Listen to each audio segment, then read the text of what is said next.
Bien, eh bien, je vous propose que nous démarrions. Vous avez fait un excellent choix parce que vous êtes dans la séquence du The Voice de l'évaluation. Je dirais de la Star Academy du rapport d'évaluation. Donc vraiment bravo, déjà c'est une très très bonne chose.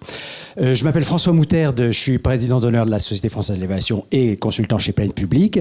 Et j'ai eu la grande chance de préparer cette nouvelle édition de mon évaluation en 180 secondes avec le groupe des jeunes évaluatrices et évaluateurs émergents.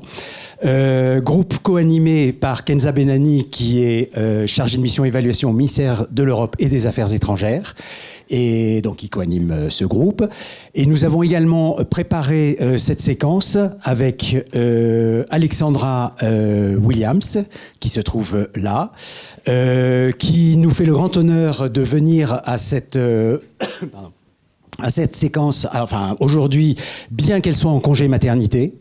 Et donc, nous avons donc le groupe des jeunes évaluateurs, mais nous avons aussi le groupe des très futurs jeunes évaluateurs. Alexandra, c'est très bien.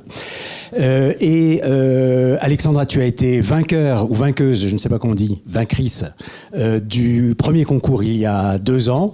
Et nous avons également préparé cette édition avec Marguerite Salle, également du groupe des jeunes évaluatrices évaluateurs émergents et émergentes, qui malheureusement ne pouvaient pas être avec nous aujourd'hui. Voilà, donc c'est une affaire très collective, mais surtout très jeunes évaluateurs et évaluatrices.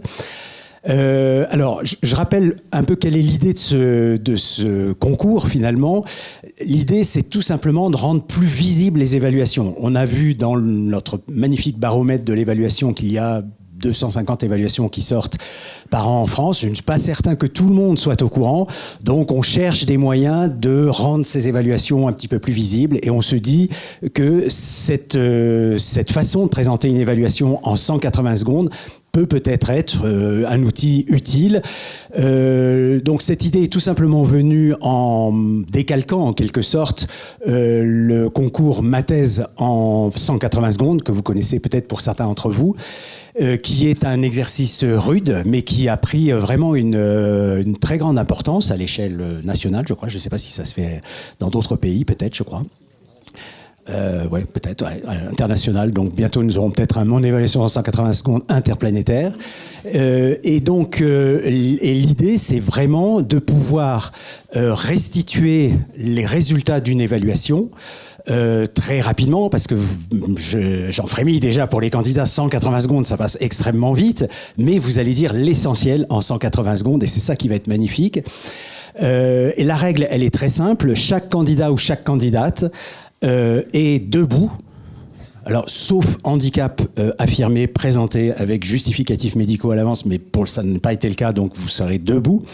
Vous n'avez pas le droit d'avoir de notes. Vous avez le droit à une diapo, qui va donc être projetée au moment où vous passez. Et le chronomètre va se déclencher de manière inéluctable lorsque lorsque vous avez démarré jusqu'à 180 secondes. À 181 secondes, la chose s'arrête. C'est-à-dire que normalement, je ne sais pas, on projette, on chante I Will Survive ou quelque chose comme ça, très très fort, et ça s'arrête. Voilà, ça ne peut pas aller au-delà, donc il faut vraiment que vous teniez en 180 secondes, ça s'arrête en 180 secondes. L'exercice est un peu rude, effectivement. Mais on est tout à fait certain que ça va très bien fonctionner pour vous. On a... Donc cette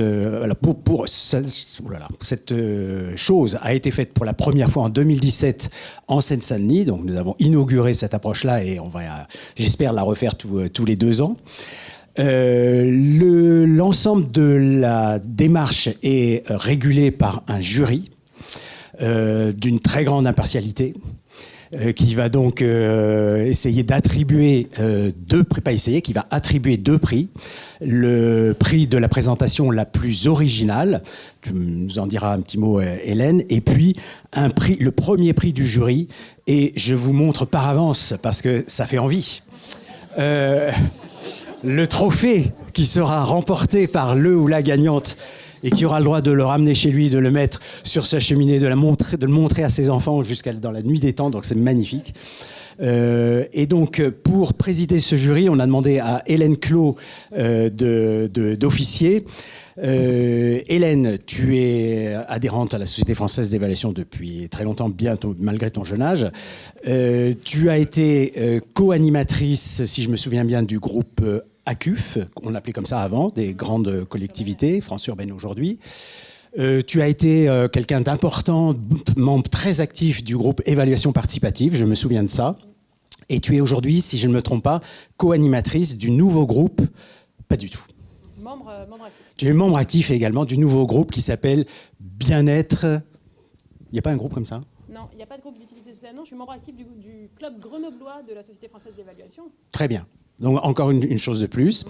Et dans la vraie vie, tu es directrice à la métro de Grenoble. Je vais te laisser te dire le titre peut-être. J'ai le micro. Donc des missions qui s'appellent Stratégie et innovation publique. C'est intéressant parce que ça montre que l'évaluation, elle est connectée avec d'autres éléments de l'ingénierie, l'observation, la prospective, la participation citoyenne, l'innovation et le pilotage. Voilà, c'est tout ça qu'on fait chez nous. Et je te laisse enchaîner en présentant les membres du jury. Alors, on a effectivement un jury totalement impartial et extrêmement représentatif des différents milieux ou mondes ou corps de l'évaluation. Avec à ma gauche, pour commencer, notre consultant de service, François Le Couturier d'Itinéraire Conseil, qui est aussi un membre très actif de la Société française de l'évaluation depuis fort longtemps, même s'il me disait que sa première expérience de Journée française de l'évaluation, c'était ici à Bordeaux, il y a 16 ans. Ici. C'est une estimation. C'est ce qu'on s'est dit. Estimation, comme c'était ma première aussi. Si quelqu'un a l'info, on est preneur. Ensuite Thierry Perrault, que je ne vais pas représenter parce qu'il a parlé tout à l'heure, mais enfin, qui est quand même notre élu de service. Donc on le remercie aussi d'être présent, président de la commission évaluation des politiques publiques à la région Nouvelle-Aquitaine. Isabelle Sagnier, qui représente l'État, elle est chargée d'évaluation à l'ADEME. Et Céline Legros, qui est membre de ce corps qu'on a vu très important dans cette séquence, qui est le groupe des jeunes chercheurs en évaluation et qui est par ailleurs consultante à CL Consulting. Voilà, donc on a effectivement la lourde tâche d'attribuer 2 des 3 prix. Je laisserai François parler du 3e prix qui est le vôtre. Mais donc pour le prix du jury, c'est comme le prix de Cannes, en toute modestie. C'est celui, donc les critères sur lesquels on va attribuer ce prix, c'est celui ou celle d'entre vous qui vulgarisera le mieux le contenu de l'évaluation et qui mettra en valeur en même temps l'intérêt de l'évaluation, la plus-value. On est quand même dans cette logique, on veut promouvoir l'évaluation. Et puis, je disais, c'est un peu ça, c'est le prix de la raison pour nous. Donc on attend des propos clairs, pas de vocabulaire spécialisé, etc., qu'on comprenne bien tout ça. Et puis, on a un prix, effectivement, autour de la présentation qui nous touchera le plus notre prix émotion, coup de cœur. Celui ou celle d'entre vous qui serait le plus convaincant ou la plus convaincante, qui ouvrira des perspectives, qui générera de l'envie d'évaluer, tout simplement. Avec, effectivement, là, on sera plus attentif à la forme, à l'effet de surprise, à votre originalité. Voilà pour nos critères qui, vous voyez, sont très bien posés a priori, comme dans toute évaluation qui se respecte. Tout à fait. Merci beaucoup pour cette présentation du jury. Donc, le 3e prix sera le prix du public. C'est la raison pour laquelle vous avez été munis de télécommande pour pouvoir voter, vous exprimer. Et ce prix du public, c'est le prix qui fait que mon meilleur ami et ma mère comprennent enfin ce que je fais. Donc ce sera la présentation qui vous paraîtra proposer la vulgarisation peut-être la plus excessive ou en tout cas celle qui rend la plus accessible les résultats de votre évaluation à un public non averti. Voilà, donc j'en profite aussi François pour te remercier d'avoir associé le groupe des jeunes évaluateurs émergents de la SFE à l'organisation de cette 2e édition du concours. On est vraiment fiers et ravis et on espère qu'on aura l'occasion de recollaborer sur ça prochainement, sur les prochaines éditions des Journées françaises de l'évaluation. Donc je vous présente très rapidement avant de commencer nos 9 candidats. On a donc Luc Olivier Hervé du département de Loire-Atlantique et rattaché au laboratoire l'EMNA de Nantes. Ensuite on a Pauline Joly du cabinet Geste, Juliette Alouis du cabinet Quadrant Conseil, Marie-Josée Rabner de Pôle emploi, Karen Rousseau de l'Agence française de développement, Paul Coton du cabinet Planète Publique, Jérémy Madeline de Sémaphore, Hélène Varlet du Conseil régional Hauts-de-France et Alain Blaillot qui est auto-entrepreneur. Voilà, donc je pense qu'on peut commencer. Alors, on va y aller. Peut-être je vous propose, juste avant, une grande série d'applaudissements pour nos candidats. C'est parce que... Voilà, merci beaucoup.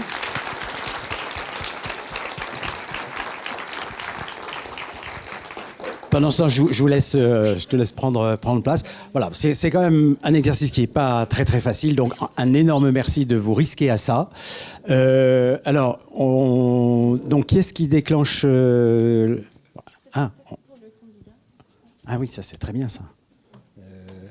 Attends, on va le mettre. Ouais. Attends, peut-être on peut le mettre par terre. Ouais. Il faut juste qu'on appuie à chaque fois. Ou là, voilà. Donc quelqu'un irait appuyer à chaque fois, c'est ça? Ouais. Il faut clear. Hop là. Donc clear et remettre au début, c'est ça? Pardon. Alors en fait, vous allez, lorsque le candidat démarre, le chrono se déclenche et en fait sur sa diapo, Alexandra, tu peux passer la diapo, et sur, je crois que c'est la diapo d'après. Afficher la diapo, non? Ah oui, d'accord, ok. Ah oui, alors, donc, petit cas exceptionnel. Normalement, sur chaque, sur chaque vidéo, mais il faudra qu'on le retienne pour la fois d'après, sur chaque vidéo, vous avez une barre en bas qui s'obscurcit au fur et à mesure que les 3 minutes passent, et à l'arrivée, au bout, on est aux 3 minutes. Voilà. Et donc, le candidat a par ailleurs pour lui un timer qui lui fait voir les choses. Eh bien, on y va. Après une journée comme celle-ci, vous rentrerez chez vous avec 2 choses. De la fatigue et l'impression que c'est gagné. Finalement, l'évaluation aujourd'hui, elle est partout. À grands coups de big data, d'économétrie, de statistiques, on mesure, on observe, on prédit. C'est pas tout à fait faux, c'est pas tout à fait vrai. Et c'est ce qu'on va voir aujourd'hui avec une évaluation qu'on a menée en Loire-Atlantique sur les allocataires du RSA. Je me lance. En 2017, je me lance dans les données donc, sur le sujet donc, du RSA. Le RSA, c'est une allocation qui couvre 4% de la population départementale de Loire-Atlantique, qui représente 16% du budget du département, et finalement sur laquelle on sait relativement peu de choses. L'objectif de l'évaluation, c'était précisément de comprendre quelles sont les trajectoires des allocataires dans le dispositif. Et finalement, pour faire ce travail-là, il a fallu à la fois s'accrocher et innover. S'accrocher, puisque finalement, précisément, il a fallu innover. Innover pour faire quoi? Visualiser et catégoriser des trajectoires dans un dispositif, à l'aide d'une méthode qu'on va expliquer ici, qui s'appelle l'analyse de séquence. En revanche, pour faire ce travail-là, étant donné qu'on travaille sur des outils, des données qui viennent d'outils de gestion, des outils qui sont pensés pour renseigner au jour le jour des renseignements sur les allocataires, et pas pensés pour de l'évaluation, finalement, ça nécessite un gros temps de nettoyage et de croisement de fichiers. Par ailleurs, il faut réussir à trouver un équilibre entre finalement la finesse des données et un propos clair. Donc, comment on a fait ce travail-là? Finalement, pour pouvoir visualiser des trajectoires d'un individu dans les rouages complexes d'un dispositif d'aide public, en l'occurrence le RSA, comment on a fait? On a mobilisé une méthode innovante qui doit son nom en fait au premier usage de cette méthode-là, l'analyse de séquence. Si je fais une analogie, finalement, quand on fait une typologie socio-économique, on cherche à regrouper les individus qui ont des caractéristiques proches. L'analyse de séquence, elle, repose sur le calcul d'une proximité ou une dissimilarité des enchaînements de situations dans le temps. L'idée étant de pouvoir créer donc des groupes de personnes qui connaissent des parcours équivalents. Quelques résultats, après avoir du coup suivi 15 000 situations individuelles pour plus de 1000 ménages allocataires sur 4 années, finalement, 4 allocataires sur 10 sortent du dispositif, c'est rassurant. De nombreux allocataires ne contractualisent pas. Et finalement, il y a des phénomènes d'aller-retour au sein du dispositif.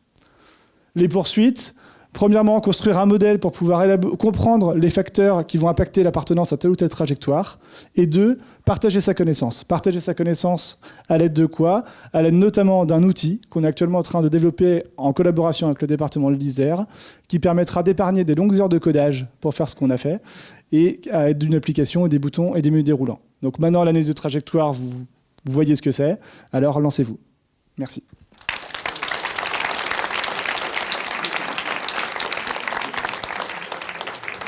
Merci. Merci Luc Olivier. Alors du coup, on va passer à la présentation de Pauline Joly du cabinet Gest sur le sujet de l'évaluation de la Touline, un dispositif d'accompagnement pour des jeunes majeurs sortant d'établissements de la protection de l'enfance. Peut-être juste une précision, Luc Olivier, vous avez fait 2,49. Oui, voilà. Donc. Déjà, bonjour à tous. Donc, c'est parti. Selon vous, un jeune à 18 ans est-il complètement indépendant, c'est-à-dire capable de se débrouiller seul dans tous les aspects de sa vie, donc faire sa machine lui-même, bien sûr, mais aussi se loger, s'autofinancer, trouver un emploi et une formation? Donc, pour répondre à cette question, vous serez d'accord avec moi, on n'a pas besoin d'une évaluation et vous trouverez plein d'experts sur le sujet dans votre famille.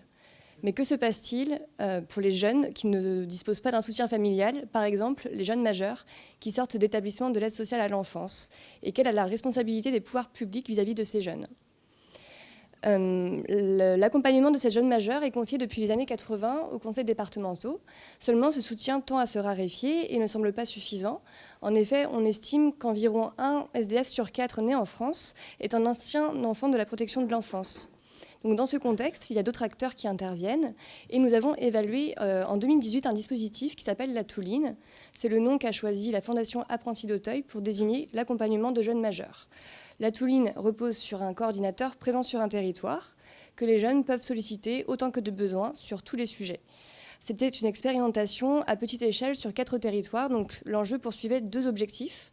Le premier, c'était de déterminer si effectivement la Touline répondait à des besoins pour ces jeunes et dans quelles conditions il était le plus efficace.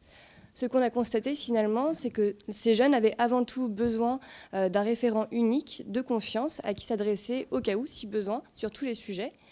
Cela leur assurait une sécurité affective, leur permettait aussi d'avoir une première porte d'entrée vers d'autres acteurs plus spécialisés et d'éviter les ruptures de parcours souvent liées à une prise en charge trop tardive, donc par exemple une déscolarisation ou la perte d'un logement qui peut conduire pour certains à la rue.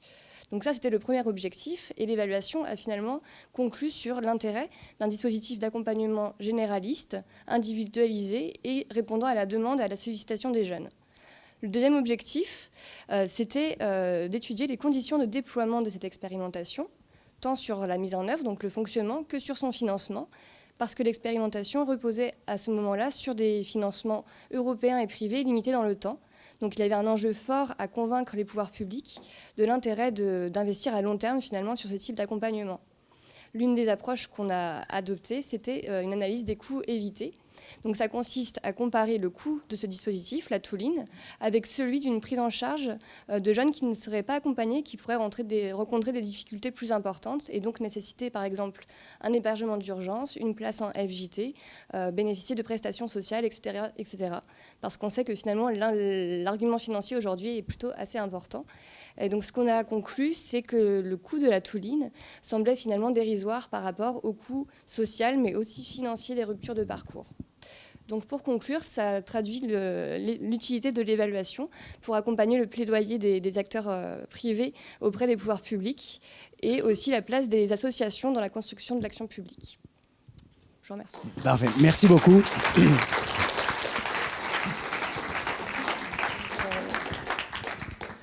Alors, nous appelons notre troisième candidate.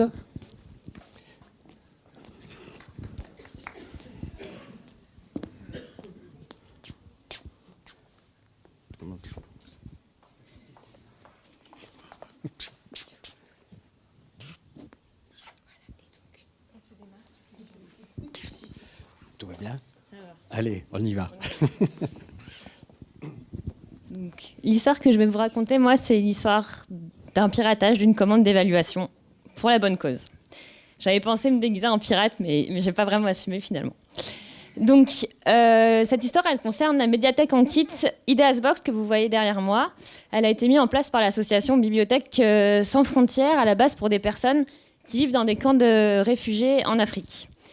Pour évaluer en fait ce dispositif, l'association a l'habitude de mettre en place des méthodes contrefactuelles. Par exemple, elle compare le niveau scolaire d'enfants qui suivent des cours dans la box avec des enfants qui ne sont pas scolarisés dans cette box. Du coup, quand l'association elle est venue expérimenter le projet dans 2 centres de demandeurs d'asile en Île-de-France, elle a voulu utiliser les mêmes méthodes et elle a recruté Quadrant Conseil pour faire ça. La seule chose, c'est que nous, on s'est très vite rendu compte que ça allait pas être possible. Pour 3 choses. Déjà, le public, il est extrêmement volatile en fait. Les personnes ne sont pas forcément amenées à rester longtemps dans ces centres. Deuxième chose, les personnes, elles viennent pour des usages complètement différents dans cette box. Et troisième chose, surtout, en fait, le projet, il se mettait en place quand on arrivait, donc il évoluait en permanence, et l'enjeu, c'était d'abord de l'améliorer.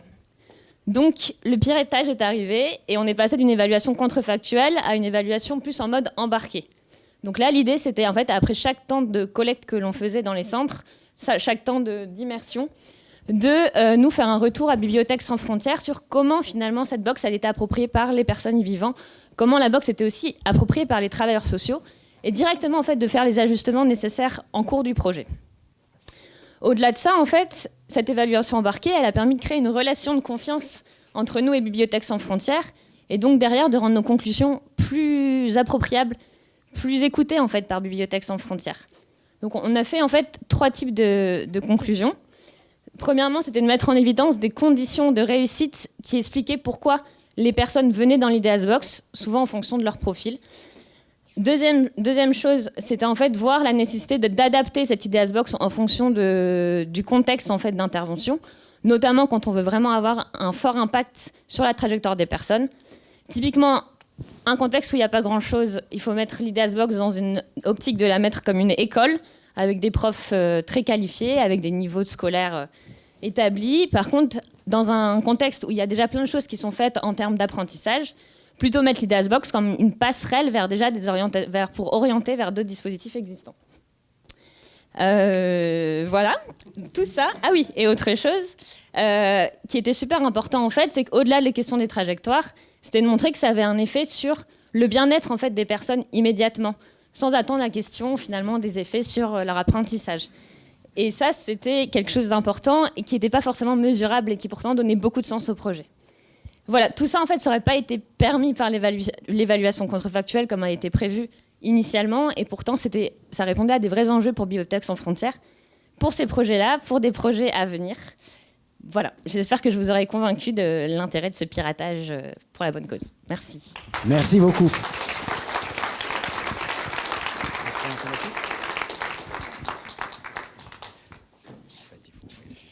Alors, du coup, Juliette a bien tenu sur 3 minutes à peu près.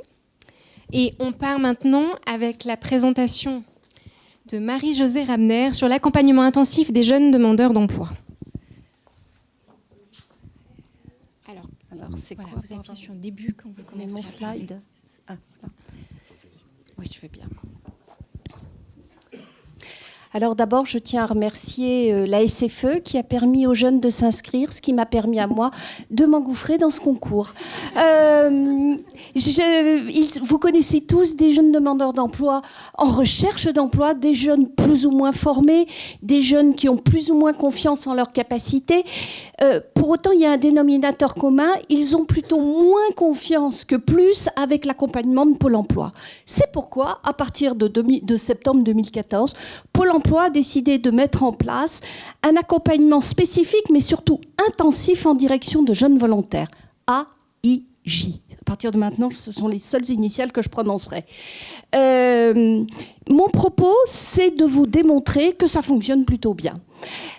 L'organisation. Il s'agit d'un accompagnement qui s'adresse à des jeunes de moins de 26 ans en difficulté avec le marché du travail ou qui présentent un risque de chômage de longue durée. Cet accompagnement se présente sous 2 formes. Soit une forme individuelle, en face à face, avec des entretiens rapprochés, pour une durée de 6 mois avec un conseiller. Soit une forme collective, sous forme de club, 12 à 15 jeunes, suivis pendant 3 mois avec un conseiller. Excusez-moi. Les conditions, la question évaluative finalement, est-ce que cet accompagnant produit un effet sur le placement ou non de ces jeunes ? La méthodologie utilisée, nous avons fait de l'appariement, autrement dit la méthode des jumeaux 1 à 1. Et pour cela, nous avons une population témoin, ce sont des jeunes qui sont en accompagnement renforcé. Et ça nous a démontré plusieurs choses. C'est que les jeunes bénéficiaires de l'AIJ à profil identique avec les jumeaux en renforcé progressent sur le placement de plus 10 points. Ils sont plus souvent en emploi durable, plus 5 points, mais l'effet le plus remarquable, ce sont sur les jeunes chômeurs en AIJ de longue durée qui progressent de 21 points. Ces différences sont dues à plusieurs choses. Nos enquêtes ont révélé qu'ils sont plus motivés, ils envoient plus souvent des CV ou proposent des candidatures spontanées plus régulièrement à des entreprises. Et surtout, ils gagnent confiance en leurs possibilités de retour sur le marché du travail. Et les moyens, c'est quoi? Ce sont des conseillers qui sont disponibles, motivés, avec des entretiens très fréquents. Ce sont des conseillers qui proposent aussi des offres adaptées aux compétences et aux difficultés de ces jeunes en accompagnement. Depuis, nous avons mené plusieurs évaluations qui démontrent la même chose. Une conclusion, une seule. Plus l'accompagnement est intensif et plus vous proposez à ces jeunes en difficulté de revenir sur le marché du travail. Je vous remercie.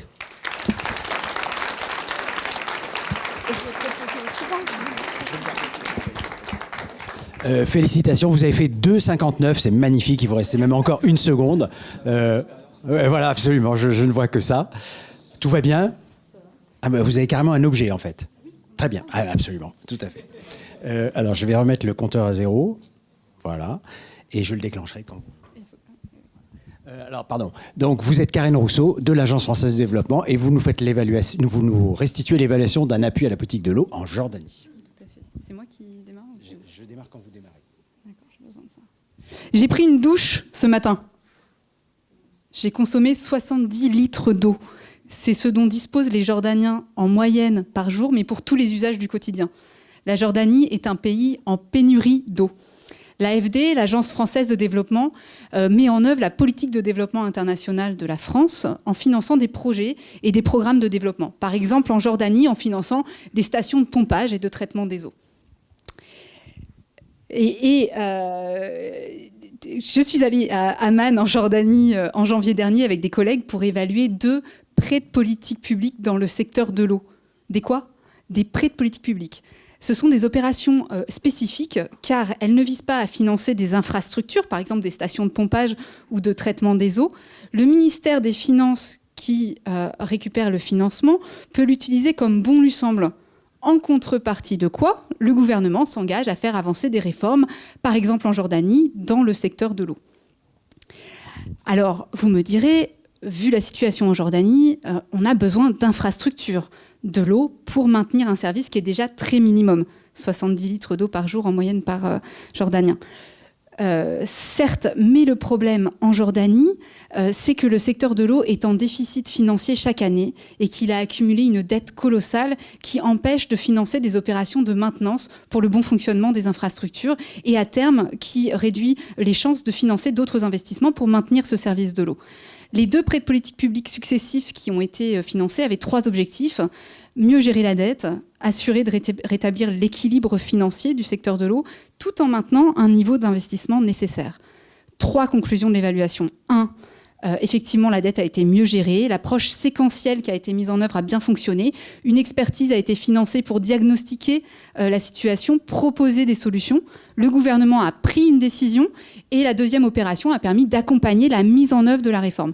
2e conclusion, le ministère des Finances, par l'application de cette réforme, s'engage chaque année à sécuriser 400 millions d'euros pour les infrastructures du secteur de l'eau en Jordanie. Et c'est un résultat important de ces prêts de politique publique.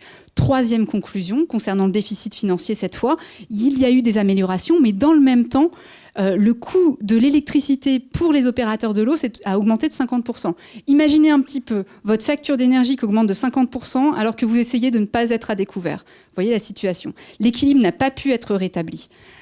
Mais au global, les effets sont positifs de ces 2 prêts de politique publique. L'évaluation montre qu'on est cependant au milieu du gué et qu'il faut poursuivre, consolider les résultats dans une 3e opération. Elle montre aussi que le développement peut avoir des effets visibles quand il finance des stations de pompage et de traitement des eaux, par exemple, mais aussi parfois des effets beaucoup moins visibles et pourtant très structurants. 3 minutes. Merci beaucoup, Karen. 3 minutes pile, effectivement. On pensera à vous demain matin en prenant la douche. Je sais pas, c'est maladroit ce que je viens de dire, peut-être. Un petit peu, ouais. Alors du coup, on laisse la place à Paul Coton du cabinet Planète Publique pour l'évaluation de l'aide à la publication et à la traduction d'ouvrages pour le Conseil national du livre. Bonjour à tous. J'aimerais commencer par une question simple. Quel est le principal point commun entre tous ces livres ? Outre le fait qu'ils correspondent tous à une des principales caractéristiques du parfait évaluateur, le principal point commun, mais qui est aussi le principal paradoxe pour vous, c'est que vous n'en connaissez aucun. Quoique l'imposteur figure bien dans la liste. Et vous n'auriez sans doute jamais connu aucun de ces livres si le Conseil national du livre n'avait pas subventionné les éditeurs pour les aider à les publier. Donc, ces ouvrages et quelques milliers d'autres, le CNL les a accompagnés de deux façons. L'aide à la publication, d'une part, et l'aide à la traduction. Car oui, le français, il aime bien regarder des films en VO, mais des livres en VO, c'est un peu plus compliqué. Donc ces livres, dans tous les cas, l'objectif, c'était, in fine, de diversifier l'offre et d'améliorer la qualité des livres sur des domaines divers comme la philosophie, la culture générale ou encore la poésie. Mais voilà, le CNL, il s'est posé une question. Mon aide que je donne aux éditeurs, est-ce qu'elle a une vraie plus-value ? Est-ce qu'elle génère des effets leviers ou au contraire, est-ce qu'elle ne générait pas un effet d'opportunité ? Donc, pour répondre à cette question, nous avons déployé l'ensemble des outils de l'évaluation. Donc fort de notre ambition et de notre niaque. Donc on a déployé des enquêtes, on a déployé des tableaux Excel à tout va, mais également beaucoup d'entretiens. Et donc tout ça, ça n'a pas abouti à un alexandrin, mais à un verre qui d'un côté est à moitié plein. La moitié des livres publiés en France, en fait, ils étaient éligibles à l'aide. Il y a un quart des éditeurs qui l'ont sollicité. Par ailleurs, l'effet d'accompagnement est bien réel, puisqu'on a 850 ouvrages qui ont été aidés chaque année et 6 ouvrages sur 10 qui n'auraient pas vu le jour sans cette aide. Mais de l'autre côté, le verre est à moitié vide, car les critères d'attribution de l'aide, ils sont assez flous, notamment le critère de qualité sur lesquels sont jugés les ouvrages. Et par ailleurs, parmi tous les ouvrages aidés, on en a pas mal en fait, qui se sont pas très bien vendus, hein. Même si dans l'ensemble ça se vend mieux que des autobiographies d'hommes politiques, la moitié des ouvrages, ils n'ont pas dépassé les 500 ventes et ça représente au total que 2% de toutes les ventes en France.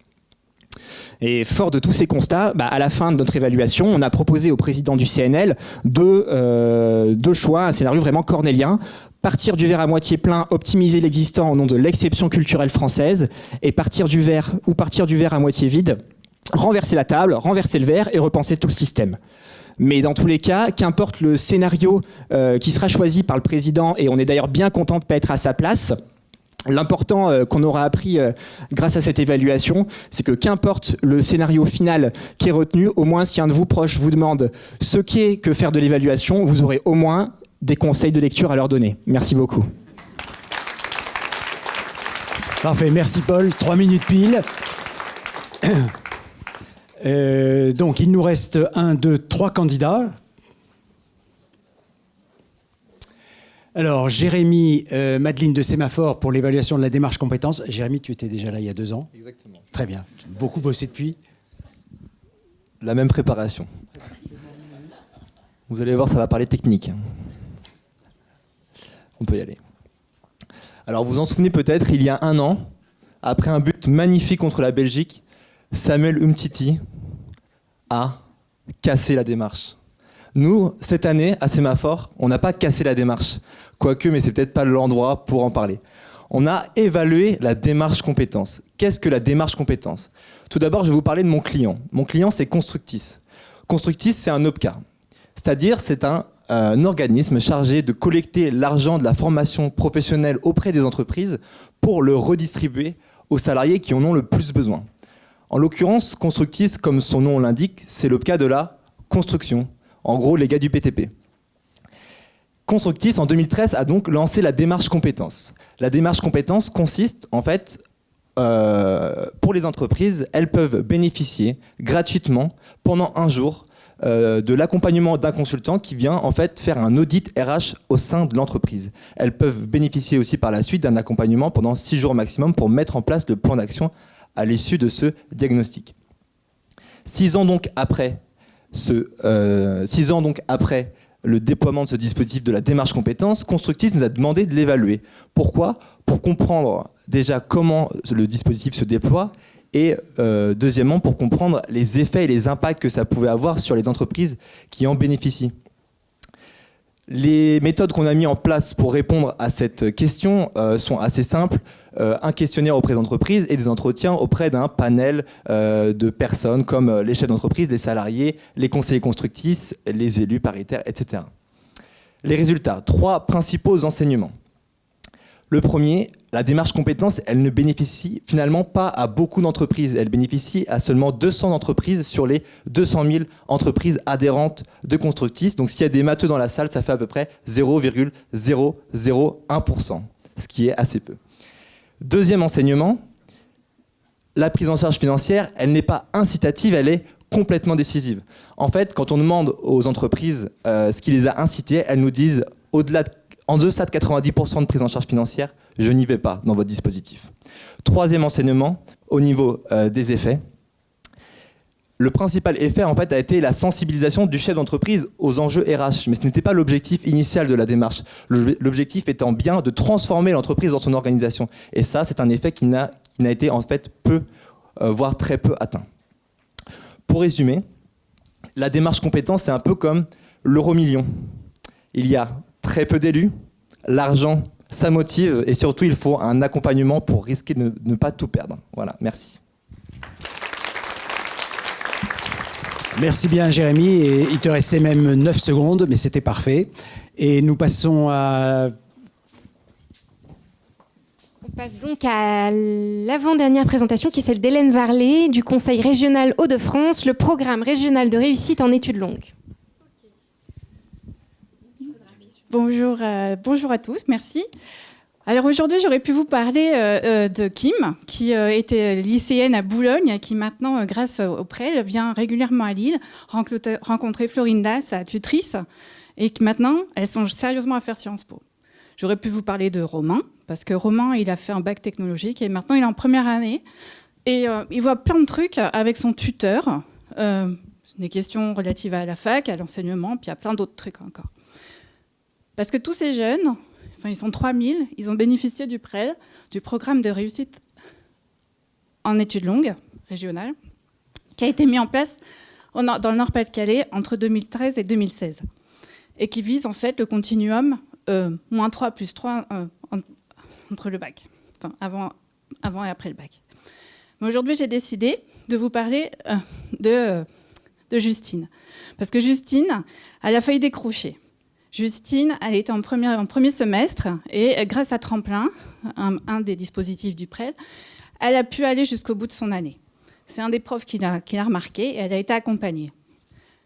Quand la direction de l'enseignement supérieur est venue nous voir à l'évaluation, on s'est dit, pouf, on va pas y aller. Parce que c'était compliqué, on avait déjà fait une évaluation, on était en pleine fusion, c'était vraiment pas le moment. Et puis, le budget avait diminué aussi. Il y avait cette histoire de est-ce qu'on étend à l'ensemble de la région ou pas, de la nouvelle région. Et puis, voilà, on a mis en place un comité de pilotage. On était 3. On était 3 pour répondre à la question qu'est-ce que le PREL apporte aux bénéficiaires ? Donc, on a réfléchi, on a fait un diagramme logique d'impact pour réfléchir à cette question-là, ensemble. On a lancé les outils, des enquêtes auprès des bénéficiaires, auprès des accompagnateurs. On a rencontré tous les responsables de PREL dans les universités. On a fait des focus group. On a revu les objectifs et on a proposé des scénarios. 6 scénarios. Alors Justine, je dépasse là. Alors Justine, en fait, elle a eu un accompagnement personnalisé par la conseillère d'orientation. Elle a réussi à décrocher un diplôme universitaire et elle rebondit comme la majorité des jeunes qui ont bénéficié de Tremplin. Pour conclure, je ne sais pas où j'en suis. Pour conclure, en fait, j'aimerais partager 3 choses avec vous. Première chose, c'est un constat. Moi, j'ai rencontré des gens qui étaient militants et qui étaient motivés. Et c'est grâce à cette motivation que tous ces jeunes ils peuvent s'en sortir. Deuxième chose, c'est un souhait. C'est que je vais demander à Pascal si on peut faire un suivi de cohorte sur ces jeunes. Parce que l'important, c'est de savoir ce que Justine, elle devient, effectivement, après. Et un troisième point, c'est une question. Parce que quand on sait que Justine, elle a fait un bac S, qu'elle a eu une mention et qu'elle était en médecine, moi, je me pose la question de savoir ce que c'est que la réussite. Merci beaucoup. 3 minutes pile, parfait. Et nous terminons avec Alain Blaillot. Alain, tu vas nous parler de la professionnalisation de détenteurs d'éléments de patrimoine culturel immatériel. Bon, moi je suis le plus jeune, je suis 3 fois plus jeune que tous les autres ici. Et voilà, il y a quelque temps, il y a 3 ans, 4 ans, j'ai été bombardé à la présidence d'une fédération du patrimoine maritime culturel, patrimoine maritime méditerranéen, excusez-moi.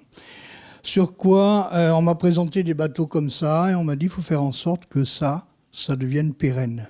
C'est-à-dire que nous puissions transmettre à nos enfants ce patrimoine culturel immatériel. Alors il devient immatériel parce que des bateaux comme ça ne se manipule pas facilement. Toutes les personnes qui savaient le manipuler ont disparu.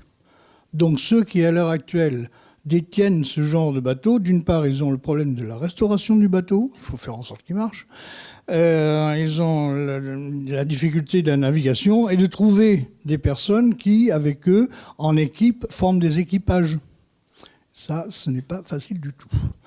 Vous allez me dire, qu'est-ce que vient faire l'évaluation là-dedans ? L'évaluation, c'est la faute du ministère de la Culture. Le ministère de la Culture nous a dit, il faut faire une fiche pour l'UNESCO. Parce qu'à ce moment-là, on fera valoir ce patrimoine au niveau de l'ensemble du bassin méditerranéen. On s'est dit, chouette, c'est merveilleux, allons à l'UNESCO. Et c'est beaucoup de papier. Et c'est d'autre part immense, c'est gigantesque, il y a beaucoup trop de choses, on ne peut pas arriver. Alors, on a sérié le problème sur la voile latine. La voile latine, c'est ce que vous avez là. Ce sont des grandes voiles triangulaires qui sont typiques, emblématiques de la Méditerranée. Donc là, on avait notre sujet. Nous étions en plein patrimoine maritime méditerranéen. Donc, on a commencé par utiliser une méthode un peu barbare. C'est la méthode de l'évaluation, non pas d'impact, mais de propagation. C'est-à-dire, on a mis un grand coup de pied dans la mare en faisant une fiche pour le ministère de la Culture pour recenser la voile latine et surtout l'art de la navigation sous voile latine en tant que patrimoine culturel immatériel, élément de patrimoine culturel immatériel. Donc là, on avait notre sujet. Et on a vu ce que ça donnait, le fait d'avoir fait recenser cet élément de patrimoine auprès d'un ministère, auprès du public, sur le terrain, auprès des mairies, les mairies qui payent des associations pour qu'il y ait des jolis bateaux comme ça dans leur port. Il y a eu un impact absolument formidable. Et ce qu'on mesure maintenant, ce qu'on évalue maintenant, c'est le nombre d'associations qui ont été créées. C'est le nombre de ports qui demandent d'avoir des bateaux d'intérêt patrimonial à ces associations-là. C'est le nombre de publications qu'il y a. Nous en sommes même venus à créer une académie de la voile latine, parce que pour aller à l'UNESCO, il va falloir que nous captions l'intérêt d'associations étrangères. Et là, je m'arrête, je vous laisse deviner la suite. Bravo. Merci Alain, c'est parfait. Écoutez, je crois que nous sommes arrivés au bout. Kenza, on peut peut-être demander à nos candidats de nous rejoindre à côté, qu'on échange peut-être avec vous sur vos impressions quand même, parce qu'il faut qu'on apprenne nous aussi et un grand bravo. Pendant ce temps, Madame la Présidente, votre jury délibère. Vous avez trouvé un petit coin pour... attention, oui. Très bien. Et donc, et puis après, nous allons procéder au vote du public que vous êtes. Je rappelle que le candidat ou la candidate qui sera retenu comme ayant le prix du jury sera amené à représenter son intervention demain soir, demain en fin d'après-midi, en clôture. Monsieur le Président, c'est ça, en clôture de nos JFE. Alors, comment ça s'est passé, Juliette? Ça va mieux maintenant que c'est fini? Oui, ça va mieux, beaucoup mieux. Vous avez eu des difficultés particulières? C'était... Ah oui, quand on la prépare aussi rapidement et que c'est pas son évaluation, c'est compliqué. Mais ça va mieux. En fait, vous n'êtes pas de Pôle emploi, c'est ça? Ah si, ça c'est vrai. Vous êtes venu, vous êtes dit, je vais faire un truc en 3 minutes. C'était pour les jeunes, donc j'en ai profité. D'accord. Alain, tu avais encore quelque chose à dire, je crois. Ah bah oui, moi j'aurais bien aimé avoir leur avis à eux. Ils vont donner leur avis, hein, en votant. Non, mais pas leur avis sur la prestation, sur les bateaux. Oui, t'as raison, on va... Très bien. De votre côté, est-ce qu'il y a eu des difficultés particulières? Ben non, mais moi, j'avais pas la pression, en fait. Hein. C'est eux qui m'ont mis la pression aujourd'hui. Moi, j'étais bien, j'étais tranquille, hein, ça allait bien. Bon. Quand on passe le premier? Ça va, maintenant du coup j'ai plein de choses à apprendre. J'ai eu beaucoup de choses qui m'ont donné envie, donc voilà. J'espère qu'on échangera sur des sujets que je connais ou d'autres que je connais pas encore. Et Pauline, quand on passe la deuxième, du coup, je vais continuer. C'est plus facile que le premier, plus facile que le dernier, je pense. Et quand on l'a déjà fait une fois... On a l'habitude de s'entraîner devant sa glace. D'accord. Paul, tu as beaucoup répété? Devant ma glace également, très tard. Très bien. Et Karen, de votre côté? Non, moi pas devant ma glace, j'ai fait ma première interprétation devant mon conjoint, c'était un peu une douche froide par contre. Ouais. Bon, très bien. Alors, je ne sais pas, dans la salle, est-ce qu'il y a des... Vous voulez peut-être... on peut peut-être effectivement donner la parole à la salle, non, quand même, pour voir aussi... Parce qu'il faut qu'on apprenne, je pense, un peu dans la façon de présenter les choses. Moi, mon objectif, c'est qu'aux prochaines JFE, ça soit une séquence qui soit pour tout le monde. C'est-à-dire, c'est une séquence où tous les participants au JFE peuvent bénéficier de cet exercice formidable que vous faites. Ça ne soit pas réservé à l'élite que vous constituez. Mais du coup, il faut peut-être qu'on améliore certains points. Je ne sais pas, est-ce qu'il y a des réactions ou des propositions ou des commentaires particuliers? On n'est pas obligé non plus.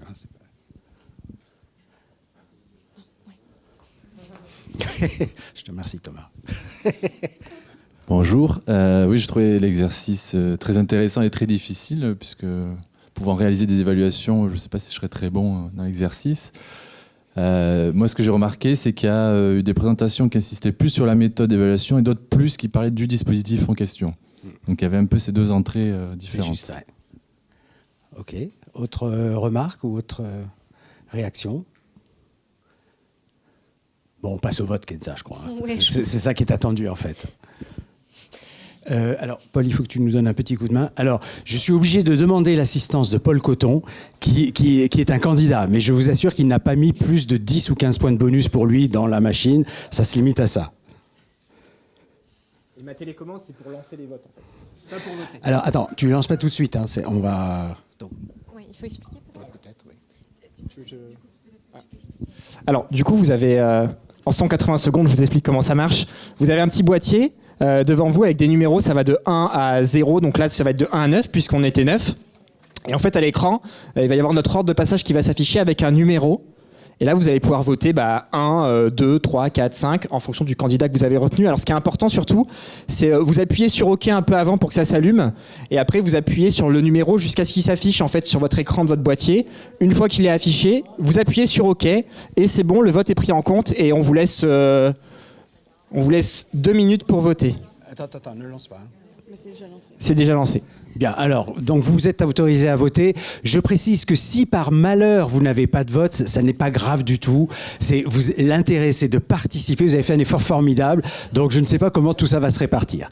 Donc, il reste 1 minute 40 pour peser le pour, le contre et voter pour celui ou celle que vous préférez. Donc peut-être juste rappeler, parce que j'entendais quelqu'un dire, c'est le vote pour quoi? C'est le vote pour le prix du public, c'est-à-dire pour la présentation qui fait que mon meilleur ami et ma mère comprennent enfin ce que je fais.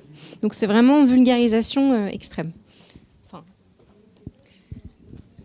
Donc pour l'instant, on a 47 votants. 3 secondes, 2 secondes, 1 seconde. Terminé. Donc on va voir tout de suite qui est le vainqueur. Et le vainqueur est Paul Coton avec 15 voix. Bravo.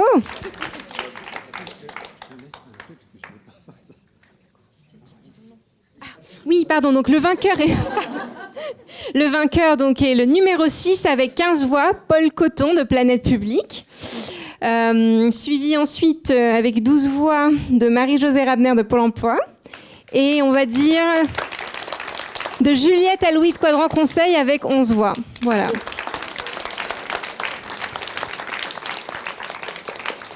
Alors, et donc, on attend le jury maintenant pour la suite. Je vous propose peut-être de regagner vos places et on va prévenir le jury pour qu'il puisse sortir également. Le jury est de retour. Voilà, super. Voilà.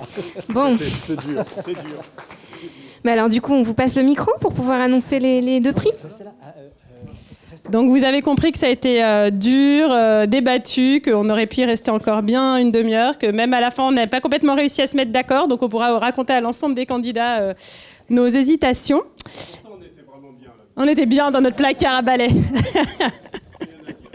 Grosse ambiance. Donc, sans plus attendre, le prix du jury... juste avant, on voulait vous informer que le prix du public a été attribué à Paul Coton. Bravo. Bravo. Ça tombe bien, nous allons être... Nous, on l'a déjà applaudi 14 fois, en fait, Bravo. en vous attendant.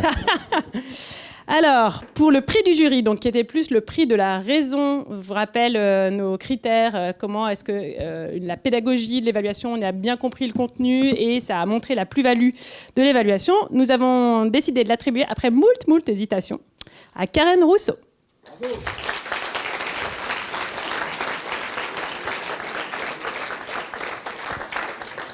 Et pour le prix, donc plutôt de l'émotion, ce qui nous a finalement fait trancher, c'est vraiment le critère qui génère de l'envie d'évaluation. On l'a attribué à Juliette Alouis.